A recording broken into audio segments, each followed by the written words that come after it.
suis tellement à bloc sur le basket. on va parler de football. On va parler. C'est fini pour les filles en Coupe du Monde au Canada, battues en quart de finale, on le rappelle, par l'Allemagne. En revanche, retour à l'ordinaire en Ligue 1. La plupart des clubs ont repris le chemin de l'entraînement. Et c'est un peu particulier, comme toujours, du côté de Marseille. Avec une question effectivement sur la Canebière, où va l'Olympique de Marseille? Marseille qui est en train de perdre tous ses meilleurs joueurs, André Ayew, André Pierre Gignac, Dimitri Payet qui a signé cette semaine du côté de West Ham. L'entraînement qui a repris lundi sans Marcelo Bielsa, dans une atmosphère très particulière. Regardez, il y avait davantage de forces de l'ordre que de supporters aux abords du centre d'entraînement Robert-Louis Dreyfus à la Commanderie, avec des supporters vraiment très remontés qui réclament la démission de Vincent Labrune, le président de l'Olympique de Marseille. Écoutez un petit peu l'ambiance qu'on a perçue aux abords de la Commanderie. Et la Margarita, si elle ne veut pas envoyer le pognon, eh bien qu'elle le vende le club. Vous avez un petit peu l'ambiance à Marseille? Effectivement, la Margarita, elle a pris cher. Hein. Ouais. En attendant, vous avez rencontré José Anigo cette semaine. José Anigo, c'est sans doute celui qui connaît le mieux l'OM. Hein. Il a occupé quasiment tous les postes, entraîneur. Exactement, directeur sportif. Il s'occupait du centre de formation. Il a été joueur. C'était un minot à l'Olympique de Marseille. Et aujourd'hui, José Anigo, c'est un homme soulagé. Oui, parce qu'il a quitté définitivement l'OM. Il a tourné la page. Il s'occupe désormais de l'Espérance Tunis, en Tunisie.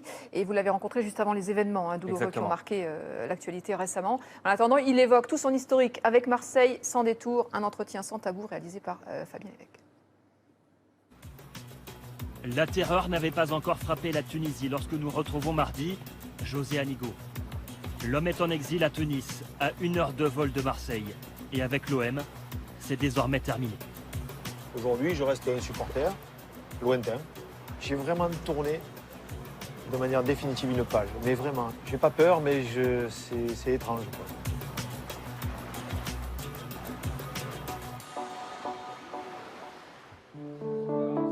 José Anigo est le nouvel entraîneur de l'Espérance de Tunis. Après une année passée à sillonner l'Afrique en tant que recruteur pour l'OM. Anigo a fait des dizaines de rapports sur de jeunes talents africains. Et pourtant, il n'a eu aucun retour de la part du club olympien. Peut-être que la logique de Bielsa, c'est pas forcément d'aller chercher des joueurs africains. Et finalement, c'est peut-être ça aussi qui a fait qu'à un moment donné, bon, il faut aller voir ailleurs. Aucun intérêt à faire ce job si ça n'intéresse personne. José Anigo n'était plus heureux à Marseille. Et le désamour beaucoup trop profond avec les supporters de l'OM.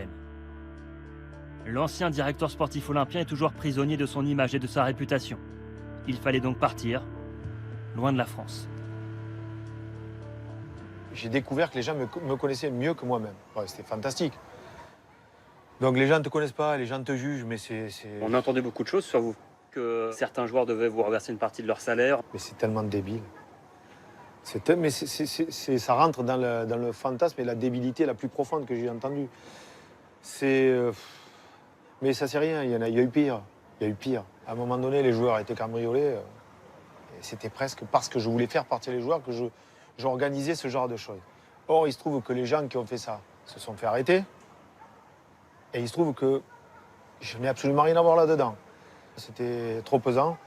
Donc, il fallait que je parte. Parce que finalement, la seule chose que j'ai envie aujourd'hui, c'est vraiment qu'on me laisse tranquille. Même après la mort de son fils Adrien dans un règlement de compte, José Anigo a dû encaisser les rumeurs et les commentaires. Le moment le plus dur de son histoire avec l'OM, c'est ce tag menaçant sur les murs de la Commanderie en janvier 2014. Ça a été quelque chose qui, pour moi, a dépassé toutes les limites.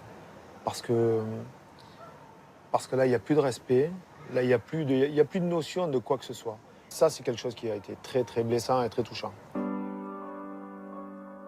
C'est l'époque où José Anigo avait des idées noires. Où l'ancien entraîneur de l'OM a même pensé au suicide. C'était fou, mais c'est vrai que j'y ai pensé, vraiment. C'est quelque chose qui aurait pu se passer dans l'instant où personne n'aurait pu rien comprendre. Je ne suis pas guéri de l'absence de mon fils, mais à ce moment-là, j'étais au fond, même plus qu'au fond du trou, c'était pire. C'était pas évident, c'était pas facile. José Anigo a rompu son CDI à 60 000 € par mois avec l'OM.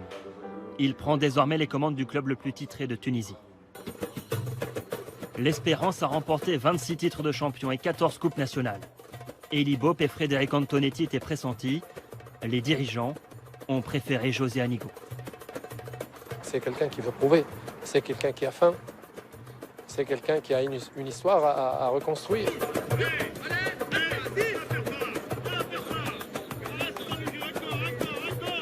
Ça fait du bien de travailler dans une tranquillité sans être jugé, sans a priori, sans voilà. Tu es là, tu es toi, tu es entraîneur, point barre. Et il n'y a pas autre chose autour. Séance nocturne pour l'Espérance de Tunis. Pendant le ramadan, tous les entraînements sont programmés à 23 h. José Anigo est à l'œuvre depuis une semaine et dans le même temps, son club de cœur, l'Olympique de Marseille, navigue à vue. Et vu d'ici, l'absence de Marcelo Bielsa le choque tout particulièrement. C'est comme si vous faites une rentrée des classes et que vous n'avez pas la prof. Si c'était un entraîneur français, n'importe lequel, que diraient les médias, que diraient les supporters, que diraient des dirigeants? Parce qu'aux entraîneurs français, ça, on ne leur permet jamais. Je crois qu'aujourd'hui, il a de la chance. Il jouit d'une telle notoriété que beaucoup de choses passent. Il est adulé à Marseille et tant mieux, mais après, quoi qu'il en soit, à un moment donné, il faudra gagner quelque chose parce que ça dure qu'un temps tout ça. José Anigo est sceptique sur l'avenir de l'Olympique de Marseille. À 1200 km de sa ville natale, il reprend sa vie d'entraîneur avec un seul regret, ne pas être parti plus tôt. Depuis une semaine, José Anigo retrouve l'odeur de la compétition. 2000 personnes l'attendaient pour son premier entraînement dimanche dernier à Tunis. J'ai l'impression que c'est les mêmes. C'est des guerriers qui veulent. Et ouais, T'entends? ça ressemble un peu à Marseille finalement. Ouais, ça ressemble beaucoup à Marseille. Finalement, j'ai l'impression de jamais être parti. Quoi.